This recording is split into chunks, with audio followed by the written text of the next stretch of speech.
Hello and welcome to episode 31 of Control Alt Defense. This is potentially going to be the final episode of the year, Vishnu, because I know after this. I might be going off on holiday. But this is the same guy who said that he works through the year. And Unless stuff I'm like able to lock Vishnu down to like a double barrel episode and do two, but we'll see. Let's see how it goes. But Vishnu, let's get to the topic that we are here on episode 31 for, which is also very exciting, but a little unusual because it's been a while since we've picked up a certain system or a type or a platform and decided to talk about it. And I'm not surprised we're doing that because it was in the news recently. You want to mention it first? Go for it. Yeah, the MH-60 Romeo. Yeah. In simple terms, the world's most advanced anti-submarine helicopter, the world's most advanced carrier-borne helicopter, multi-role, surface strike, anti-ship strike, anti-submarine, a sensor of sensors, extremely advanced, smart, extremely advanced. India's got 24 of them. Yeah. We're going to be talking all about that. But we've had our Sea Kings, which it is replacing. I'm going to come to that. But you know when the first Sea King came in? It came in, I think, less than a year before the 1971 war. Wow, yeah. Right? And we still operate them. Yeah. And our Navy loves them. Yeah. And They're you and I... We've been in them. No. I was on a Sea King. Yeah. We've both been on them separately, not together. Yeah. I was on a Sea King. In fact, a UH-3, which is the American variant. The one on the Trenton, the Jalashwa. Yeah, the Jalashwa. It was in Vizag. But I flew on one of those, which flew to both Vikrant and Vikramaditya a couple of years back for an incredible shoot on 2 aircraft carriers on one day. Yeah. And of course, as you take off and you fly towards the Bay of Bengal, that entire area is very interesting. Yeah. Very, very interesting. I've been on the same kind of seeking that you're talking about, Vishnu. UH-3 at Sikorsky, the American version. UH-3. We took off from the Jalashwa. This was in 2010. Oh, so you were on the Jalashwa? Yeah. I've never been on that ship. I think this might have been us together, but it may have been separately because they used to take TV crews separately. But this was when I was, of course, in a rival network when we took off from the Jalashwa and we landed on an oil rig in the Krishna Godavari basin. Fantastic. To film a demonstration of a Marco's intervention on an oil rig in the case of some kind of an asymmetric threat or a terrorist takeover or some kind of threat. Absolutely incredible. Yeah. We were led off the helicopter and then these guys rappelled down and amazing. But yeah, obviously the reason we're talking about the Sea Kings, Vishnu, is because the helicopter that you just named, the MH-60 Romeo, the second squadron, the absolute Rolls Royce of anti-submarine helicopters, is something that the Indian Navy has now. 24 of them. Yeah, 24 of them. All 24. So let me just quickly put a timeline and then I'm going to ask you about what these helicopters can do. So this was a deal that was signed. It was a $2.6 billion deal, Vishnu, that was signed in February 2020 when Trump was in India. Yeah. Trump was president. He was here in India. Yeah. It's, hard to think of that time, which was so... ebullient and positive when it comes to India and the US, unlike how it is sort of now between the two countries. But it was a deal, like you rightly said, for 24 helicopters. But there's been another one last month. You're aware of that. Yeah. That's the sustainment deal. Yeah.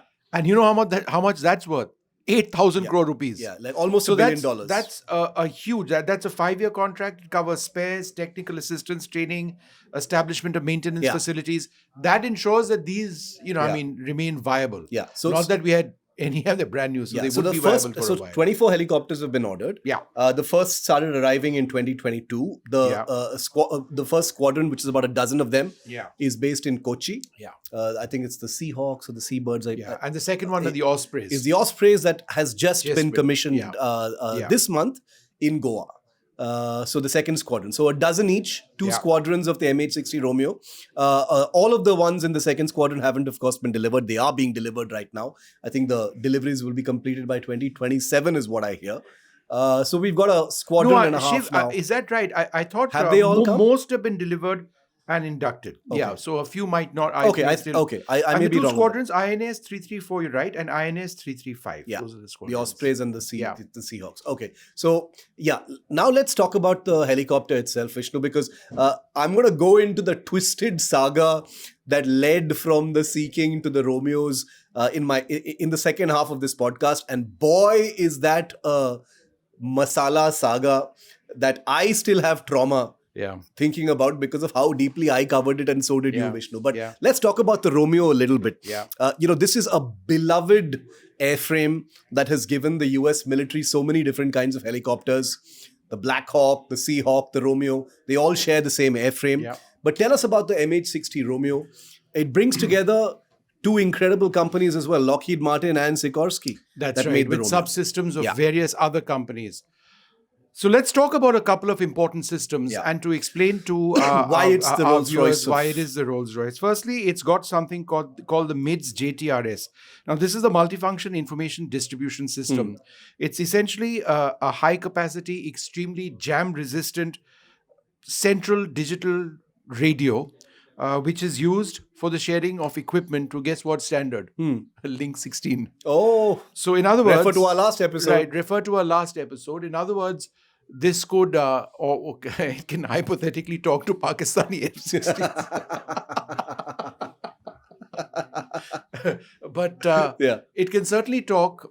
And, India doesn't, to the best of my knowledge, use the Link 16 when we're talking within the fleet. But if you are training with the US Navy and the US Air Force, assuming that this is configured to the same standard and the same spec, which I think it is, you could actually be sharing data on that.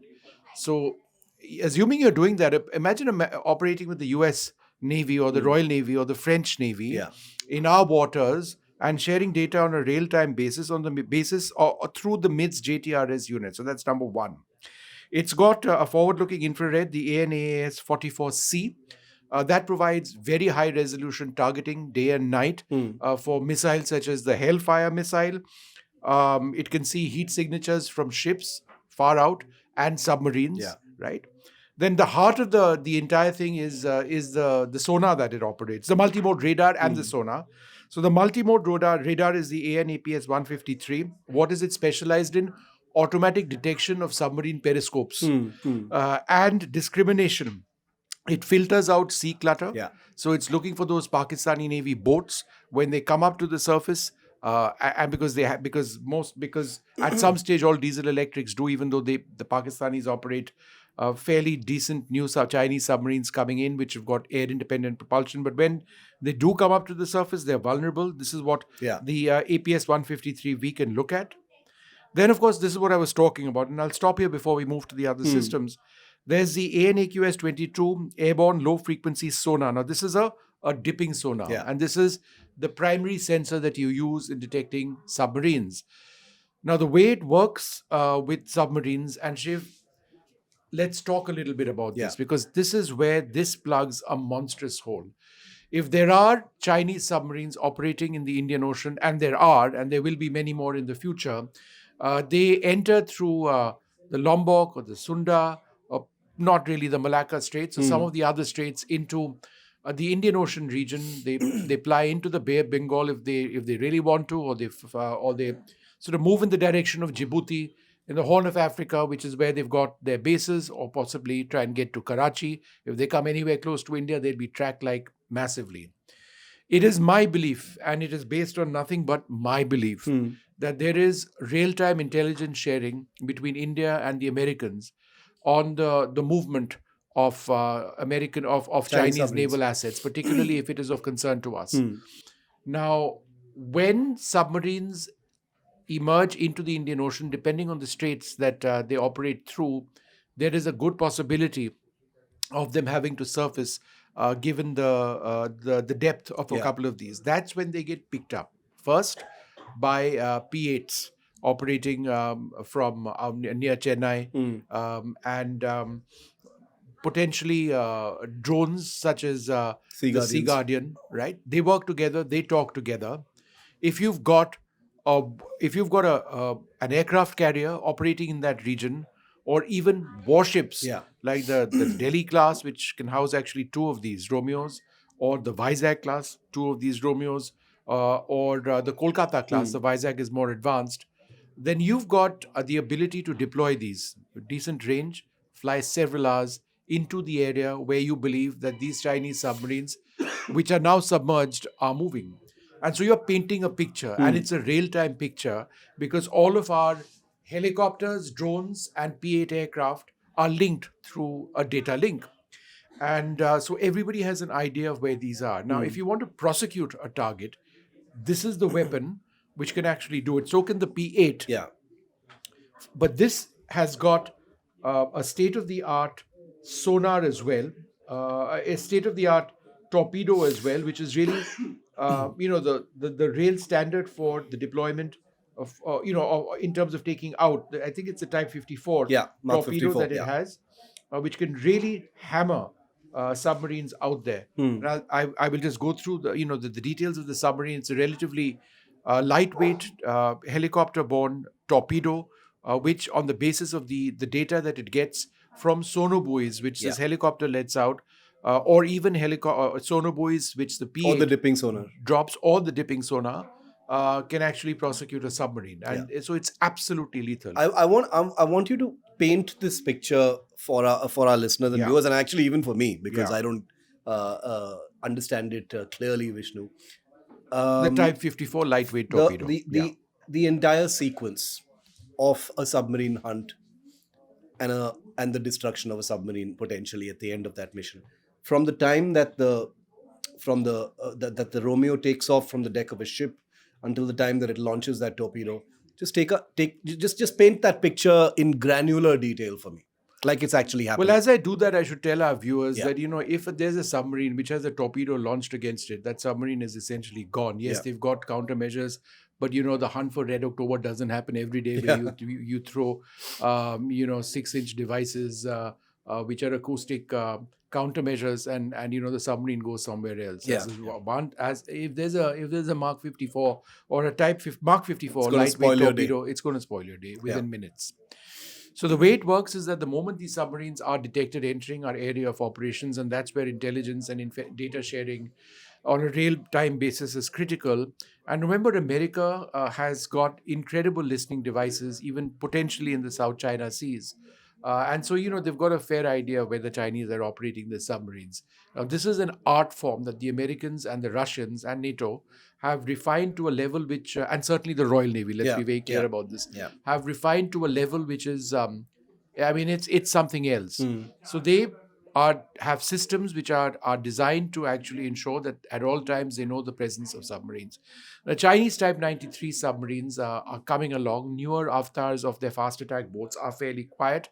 I have mentioned in a previous podcast that I've spoken to somebody in the Royal Navy who was deployed on one of their aircraft carriers in the South China Sea, who had a fairly decent idea of how the Chinese actually did their submarines, and they were operated their subs, and they were professional.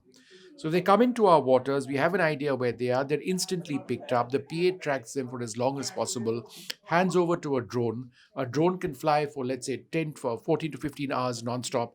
If you're constantly tracking this, then that drone is brilliant. And then if you choose to prosecute this, one of the weapons that you can actually use is the MH-60R, one of the helicopters with the Mark 54 torpedo. It can take off the deck of the Romeo. It can then home in further, on that submarine, drop sonobuoys. It may not necessarily be operating alone. It might be working with a P-8. In conjunction, you box in the target, and then you launch. And that's it. It's a bad day for that submarine. 24 of these helicopters are... a few more are going to be arriving, but 24 of these helicopters are now with us. One squadron based in Goa, the other squadron is based in Kochi. So that basically covers your Western Seaboard, where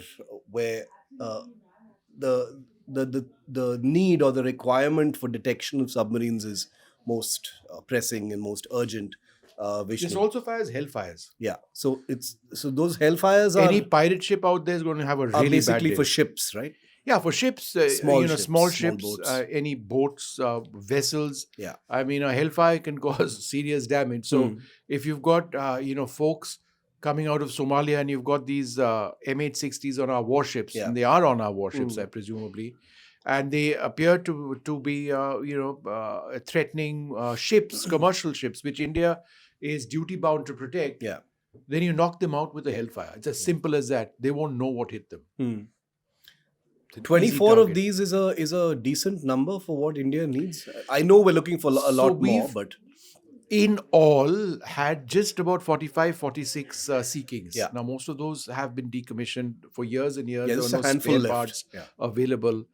Then those sanctions which took place when we did Pokhran 2, that hit this fleet as well really badly. Somehow or the other, the Navy chose to carry on with their Sea Kings because incredible helicopter. Yeah. Man, I mean, just the total rock star of naval aviation when it comes to helicopters, robust as hell, yeah. superb on the hover, brilliant in humanitarian aid and this thing. When their sensors were viable because they're no longer contemporary, they were fairly advanced. They flew the Sea King missile as well. That's another story. Sea Eagle. The Sea Eagle missile. That's another story, and that's perhaps a story that we shouldn't get into too much. But so this MH-60 now replaces that new generation, several generations more advanced. It's also got an advanced precision kill weapon system, which are 70 millimeter laser guided rockets. Yeah. So it's got all of these things. It's got very advanced countermeasures of its own if it is targeted. But then I dare say a helicopter doesn't have much of a chance if it is targeted. But this is a flying frigate. The Sea King was called, variants of the Sea King were called flying frigates. Yeah. This is your new flying frigate. Just think of this as an insane force multiplier. Yeah. If you're a warship, operating alone way out in the South Indian Ocean, right, and you have one of these things, which gives you a detection range against submarines and ships in the area, several hundred kilometers, then just look at the response time that you have, the reaction time that you have, and the fact that this is fully armed means that it is very much a flying frigate. It can take out submarines, it can take out ships, it can talk to other platforms, talk to the ship. It is an incredible asset. Yeah. So these are going to be looked after as if they were gold, and frankly they are. No, they are, because they definitely cost a pretty penny. So there's no question about protecting them. They're very, very useful. They're game changers. Vishnu, the amazing thing about all defense procurements in this country is that they also stand as examples of how long it has taken to get some of these things and what a saga it is. And now I think it's the time to get into that just a little bit. I don't want to spoil the mood because these are fantastic helicopters. But if my memory serves, this whole quest for helicopters that could effectively replace the venerable Sea Kings began sometime in 2006, 2007. Yeah. So about 20 years ago, right? Yeah. And at that point of time, the way the requirement was framed was that India is looking to buy 16 helicopters. Yeah, that's it. There was the S-70B, which is the Seahawk, which is a kind of lesser cousin of the what we finally got. And there was the NH-90, which is a European helicopter, right? 3 engines. 3-engine NH-90 helicopter, which was also pitched. It was an extremely meandering and ill-tempered fight. I remember that because there were protests. Someone was awarded as L1 and the winner of that contest for 16 helicopters. I think it was Sikorsky that protested against the NH-90 people. Then you had the Augusta Westland scam that landed, which basically put paid to the NH-90's chances because Augusta is one of the owners of NH-90, one of the partners in that joint venture. Yeah, it got stuck in the Augusta Westland VVIP chopper scandal. It just got stuck. The NH-90. It just got stuck, and because of our whole single vendor... You know where those Augusta Westland helicopters are? Are they still at Palam? Yeah, I think so. Are they still at Palam? Where else would they be? No, are you sure? Because there was arbitration and they were supposed to go back. No. A few of them... The AW101s. A few of them... Man, what a completely unused brand new platform. Of course, it was corrupt, the deal, but the helicopter wasn't at fault for that, right? Which means they would be lying there for about 12 years now. Mothballed. Brand new helicopters. Think about that. We should stuffed actually in find some this hangar. out. This is a... We can just walk in Since we because, as you mentioned- know, between us, one is Vishnu and the other is Shiv. So we can just walk in anywhere, right? Sorry, that was just such a... In a related development right before we began this podcast, by Ramos? the way, Christian Michel, the middleman in the Yeah. Augusta Western scam, I think he's trying to get bail or there's something going No, on so with he his... got bail in one of the Yeah. one of the things, but he's still under custody because there's another one. Yeah, so I think he's trying to figure Yeah. out bail in that as well. But what a mess! The Augusta Westland scam Yeah. brought so many things to a grinding halt. Thankfully, policy has changed since then to at least protect the Indian military. Indian military shouldn't suffer as a result of companies being blacklisted. The company has been unblacklisted since then, FYI. But that's for a... So that's I've for got a another day. summary, Shiv. I pulled it out Of this timeline. of this timeline of the competitors. Yeah, yeah. So very briefly, there was the NH-90, which we've been talking about. Huge rivalry between the S-70B from Sikorsky and the NH-90. Then the NH-90 got hit by the Augusta Westland scam or the scandal, right? And companies associated with them, Leonardo, which was formerly Finmeccanica, Yeah. they got they got Blackballed. grounded. Yeah. So that was that, right? Then there was the Airbus H225M Caracal. That was also called the Super Puma. Yeah, it's yeah, widely yeah. used by the French Navy. I've flown on that helicopter Beautiful of the helicopter. French aircraft carrier. Good range, good specs. But the Navy felt it was inoperable with what they had, or what they saw to be the future. Then there was the S-70B.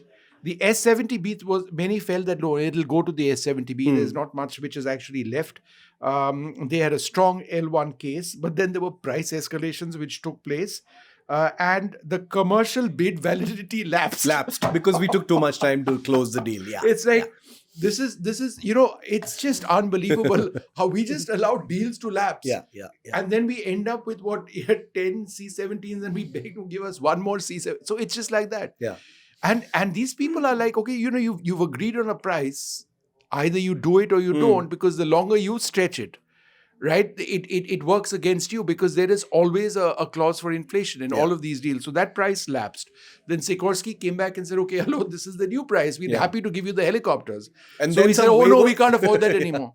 So then you end up, of course, we ended up with this helicopter, and it's not a bad choice. Yeah. In fact, it's arguably, and I believe, the finest in the US Navy standard. Absolutely brilliant helicopter. And let's remember, Vishnu, that while all this tamasha was going on here, yeah, Lockheed Martin was quietly swallowing up Sikorsky back in the United States. yeah, that's right. So that also happened around that time, if I'm not mistaken. So Sikorsky became a part of Lockheed Martin.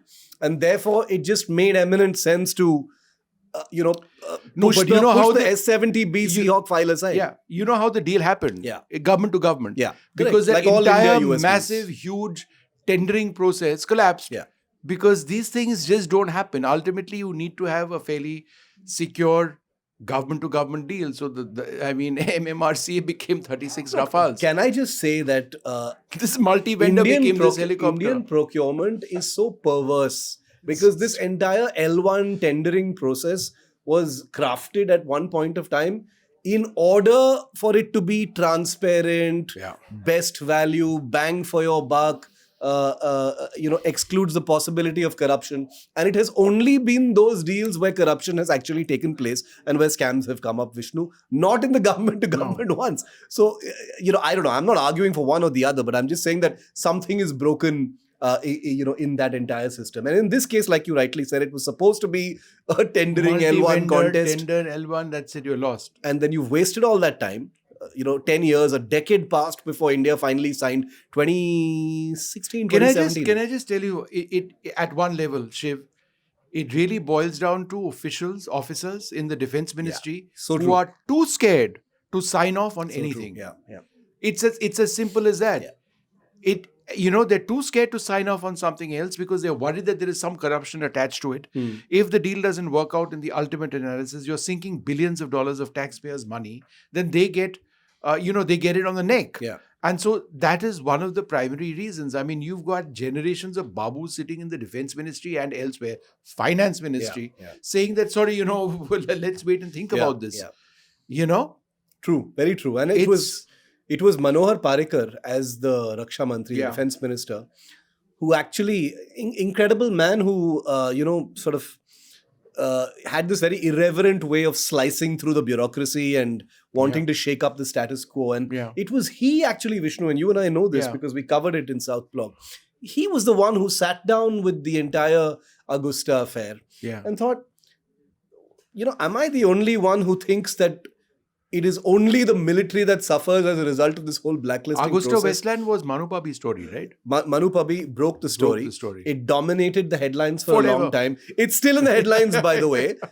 So it's a hat tip to Manu on that. The truth of the matter is that the policy changes that Manohar Parrikar brought in all of that, there was this whole righteous sort of element in that whole blacklisting thing. No, we've blacklisted this company and we will no longer do business with them, leaving the poor military in the lurch. And Manohar Parrikar just brought in this very refreshing pragmatism and said, have these punishment clauses built into your contracts that don't disrupt the supply. Take punitive actions against companies, but don't blacklist them. Let them still supply, because ultimately it's not about doing a deal. It's about giving your military the systems it needs. With Finmechanica and Augusta Westland subsequently, any number of systems which India was supposed to acquire, they remain, grounded. Yeah.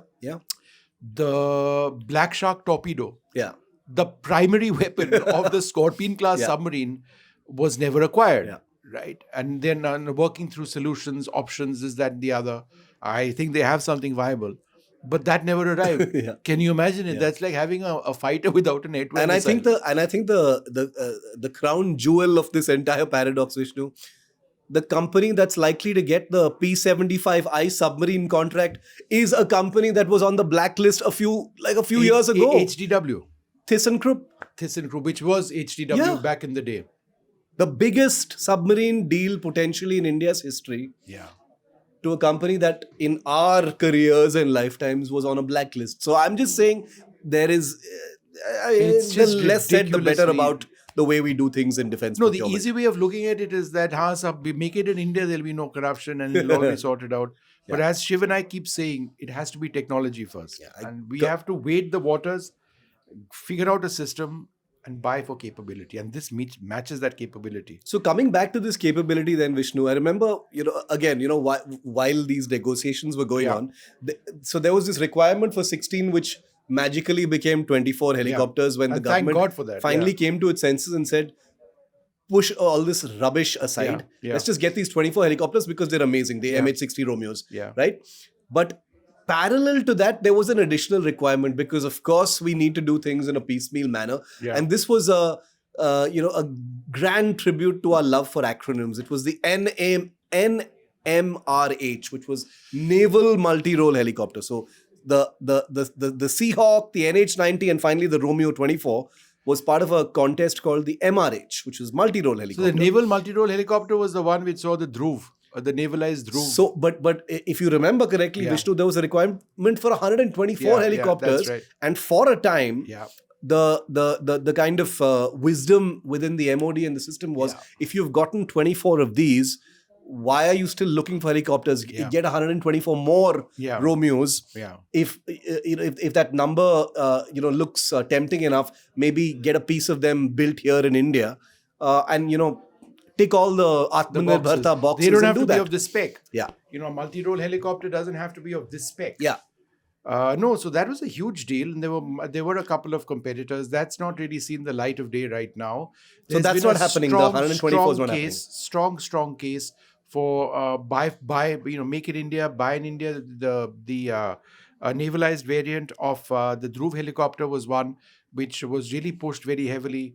The navalized version of the Dhruv has unfortunately had a terrible reputation because of several crashes. The most advanced variant, with many of the features that the armed forces wanted, the Navy, the Coast Guard wanted, folding rotors, a superb sensor suite. But there were apparently some elements which were manufactured poorly, and Hindustan Aeronautics is extremely sensitive about this. But so one just hopes that the ALH Dhruv Mark IV and its its future iterations in its maritime avatar meet the requirements for many, many more. Yeah, But we have to wait and see if that happens. the Dhruv helicopter obviously is a topic that is going to be a full episode very soon. In fact, Yeah. lots of our listeners Yeah. and watchers have been asking us to Yeah. do that. It's a sensitive topic. There's a lot of trauma in the in the Dhruv. So we'll just refer to it briefly here. But I remember, Vishnu, how Admiral Yeah. Arun Prakash sort of kicked a hornet's nest when he called HAL lethargic and deadbeat. When it comes to the naval Dhruv. Yeah. And he said that as chief, and even before that, Yeah. the impulse within the Navy was, they would have been Yeah. happy to have a capable Dhruv Yeah. deployed in large numbers as an anti-submarine Yeah. platform. But it's a result of, hubris or, a lack of, I don't know, initiative from HAL that the Navy Yeah. was forced into going into these imports. But it's easy to finger point, but I think Yeah. it's more complicated than that. But just a very quick comment on that, Vishnu, on the naval Dhruv. The blade folding, the sensors, the safety reputation of the Dhruv, design issues. They've been grounded for a long time, by the way, over a year now. Every single one that's been delivered to the Navy and the Coast Guard will Yeah. have to be, flight tested. They're going to have to be taken out of their grounded status. A couple of key components will have to be replaced. These are load-bearing components, as Yeah. I understand it. And one just hopes that the quality of manufacture is such that these end up doing what they're meant to do. But to have brand new helicopters go down in this manner was a huge embarrassment. Now, I spoke to the HAL chairperson about this, and he said that not all of these instances of crashes were because of HAL and manufacture.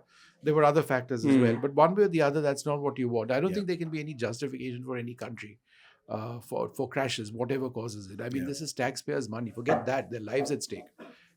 How much money do we spend in training up a single pilot? So the ALH Dhruv has to, really shape up. I Yeah. think the reputation of that platform has been hit.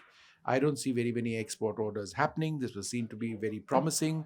Very limited numbers were exported to a country in South America. Didn't work out Yeah. for various reasons. Not necessarily HAL's fault, but it's sad because you've got a helicopter which in its Air Force and in its Army variant are kick-ass, are unbelievable. High altitude operations in Siachen with a fairly decent payload. The ALH Dhruv does very well. But they've had more than their share of technical issues. No, there are definitely issues. And our friend Rahul Singh over at Hindustan Times has been reporting on this Relentlessly on that. extensively and relentlessly. Yeah. I sometimes make fun of him and say that he's the Dhruv reporter, but yeah, he's really got ins on that story, and it's incredible how he's been able to detail almost every month what's happening with that, because this is a workhorse helicopter, Yeah. Vishnu. It's not something that we have in a dozen of them lying around. We've got like hundreds of Yeah. them in service. Yeah. And they're all grounded. You reported during The new Operation ones, Sindoor. the new ones are grounded. The Mark IV. Yeah. But I think they're checking out all of them. But I think the real worry was that the Mark IVs, which the Air Force and the Army ones are back in service. Yeah. That's So then that leads me to a crucial question, which is that the NMRH, which was a requirement for about 124 helicopters, anti-submarine utility helicopters, which would have otherwise potentially gone to an import, was diverted towards a local option, which was the Dhruv, with the promise that HAL would bring Deliver. this helicopter up to an acceptable capability, metric. That hasn't happened, and all this grounding and accidents and stuff has happened. So what happens to that requirement? Because if the Navy has identified a need for 124 more, No, you that do number doesn't you change. need a larger utility helicopter. Yeah. At the moment, what is the primary utility helicopter that you do? You're still making do with Chetak helicopters in the Indian Navy. Yeah. They perform that basic utility role. For the longest time until the MH-60 came on board, and before and given the very few Sea Kings that you have in service, you were deploying your ships far and wide, and you continue to do so with a alouette in the back, and that's it's not what is an ideal situation. Yeah. Chetak in the back, that's not an ideal situation at all. Yeah. So those would need to have a higher payload, whatever it is. I believe there's an Airbus offering as well in this particular competition. we'll have to wait and see. You know, whenever we talk about in our podcast aircraft, we keep talking about sexy fighter aircraft. But you know, it's the transport fleet, it's the It's the helicopter fleet, logistics. Yeah. which is the lifeline, whether Yeah. it's for the Air Force, Army, and certainly the Navy as well. So, you know, platforms like this are really critical. But the MH-60, which is where we sort of started, or what this episode was meant to be about, I am so glad that that's there, because now you've got a capability enhancement for our warships, which is just state of the art. Yeah. I mean, you know, people keep saying that, you know, technology is changing, it's getting better now. We're right there where we need to be when it comes to this particular flying frigate. It's a beautiful, beautiful piece of machine and flying frigate, the MH-60 Romeo. You know, the final point that I want to make before we end, Vishnu, is that as the year ends, it feels like once again that we're at a crossroads. Should we talk about Op Sindoor once again? Our what, 5th episode? Yeah. No, and by the way, this discussion has thrown up so many ideas for different episodes. We've got to do one on Dhruv. You just mentioned something that is a real pain point for me, which is the light utility helicopter program for the Navy. Not HALs, I'm talking about the Navy's requirement for a light deck boat. And even the Air Force's requirement for a light utility helicopter. They've got one, which HAL has made. You know, my career practically began the Vishnu, Car 226 versus the LUH. Talking about for the Air Force. Oh my God! This is real trauma. It's generational trauma of the poor Navy, Air Force, and Army still hunting for light utility helicopters. And I think, Vishnu, what you said is so true, and I'm glad you said it. That, you know, we spend so much time talking about the sexy fighters and the frontline combat fleets, and not enough about the dinky little helicopters that are doing the real pushing and pulling through peacetime, which is incredible work, and we still don't have those helicopters, and I think it is such a shame. And I promise you we'll be doing a full episode on the light utility helicopter requirement, and things are going to get nasty on that episode. That much I can promise you. If you were to ask me what is my favorite aircraft in the Indian Air Force, you know what the answer would be? It would probably be the Cheetah helicopter. And this is coming from somebody who's flown 3 sorties on a Mirage 2000, which is everybody's dream. But I've also flown God knows how many sorties on a Cheetah to the Siachen Glacier. Yeah. I mean, incredible, simple, robust engineering, delivering performance at 22,000 feet. What an aircraft. Yeah. You know? I've been in a Cheetah a couple of times as well. I was in a really dodgy situation in a Cheetah once. There have been articles which have appeared. I was flying to the Siachen Glacier, the base camp from Partapur. It was extremely cold. I think it was the month of November. And we encountered a complete whiteout when we were about 300 meters away from the base camp. And the base camp landing pad, helipad, was visible, and then it stopped. And all we saw all around us was white above, white on all sides. And so the pilot went into a hover there and then. Now, I've kept up with these pilots, and a couple of articles which I'll share with you, which have actually been written on this incident. And so they hovered with zero, ZERO, visual reference. This is white outside. You can't see anything. What do? You've got your altimeter, but there's a river below you, right? And you're somewhere over there, perhaps on the side of the river, right? The Nubra. Or is it the Shok, which comes out of the Siachen Glacier? Anyway. Or, or do you go back? So they just waited. He hit bingo fuel and he had no choice. Yeah. He could have proceeded because they memorized the terrain over there, or you could go back. But then just behind, he saw a little bit of light, right? Used that as a reference, got out of there, headed up, right? After we hung over there for about 10-15 minutes in a hover. Yeah. We went back to Partapur. And then when the weather cleared, we flew back. That was insane. Yeah, incredible. Yeah. I've been in a slightly less severe but a similar kind of whiteout situation in Ladakh. But yeah, the Cheetah is incredible. And and to end, I would just say helicopter pilots deserve a lot of credit. Flying a helicopter is just simply no joke. I've been in some hairy situations as well, including an auto rotate situation once. Yeah.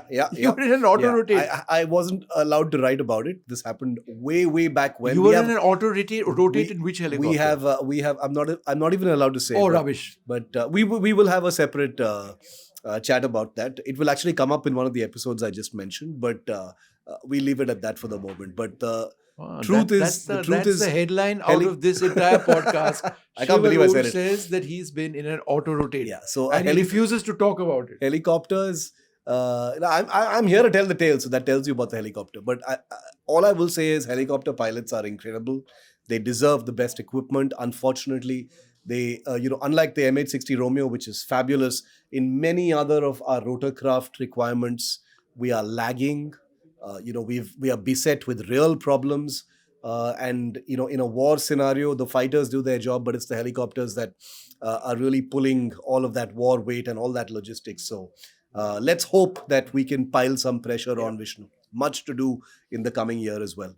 This has been fun, Vishnu. Our last episode of the year. Wishing all because of we are not going to be working very hard after this. Yeah. So in case that promised second episode doesn't happen, we're wishing all of our listeners and viewers an incredible New Year and holiday season. Please be safe, have fun, give our best wishes to your families. We enjoy all your bouquets and brickbats, so we don't take anything personally. So please let me have it. I will interrupt Vishnu even less in the new year, I promise. No. That's a bit unfair, that comment on Shiv, because I do believe that, we work together closely. Yeah. We anchor closely. And so this is just a conversation. Yeah. I mean, had these mics not been there, chances are if we were meeting socially, this is what we would have been speaking about. Look, everybody, we can keep talking, but thanks very much. Have a safe new year. All the best. Goodbye.